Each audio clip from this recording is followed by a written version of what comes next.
Next गाना हमार 2-3 दिन में आ रहल बा, जौना की का टाइटल हो। पावर स्टार पवन सिंह का पुदीना 2 का पोस्टर लॉन्च किया जाएगा बेब म्यूजिक की ओर से कल शाम 7 बजे। आप लोग को बता दें कि पवन सिंह ने खुद बोला है दोस्तों। इसी बीच बात करें कि पुदीना 2 जो होने वाला है, रवि पांडे और पवन सिंह इस गाने में होने वाले हैं दोस्तों। और इस गाने के बारे में बात करें तो सिंगिंग के बारे में तो पवन सिंह और अनुपमा यादव होने वाली है। और इसी बीच बात करें हीरोइन के बारे में तो अभी कोई डिसाइड नहीं लिया गया कि कौन रहने वाली। इसका पोस्टर लॉन्च किया जाएगा तो आप लोग तक हम जानकारी दे देंगे दोस्तों। इसी बीच बात करें तो पवन सिंह का ये सबसे महंगा सॉन्ग होने वाला पुदीना 2 जो कि वर्ल्ड रिकॉर्ड मचाने वाला है।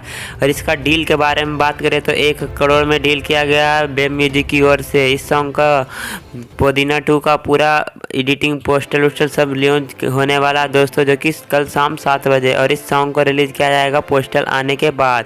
तो ये आपको जानकारी कैसा लगा कमेंट में ज़रूर बताएं। इसी तरह के रिलेटेड वीडियो पाने के लिए चैनल को सब्सक्राइब करें दोस्तों। मिलते हैं नेक्स्ट वीडियो में।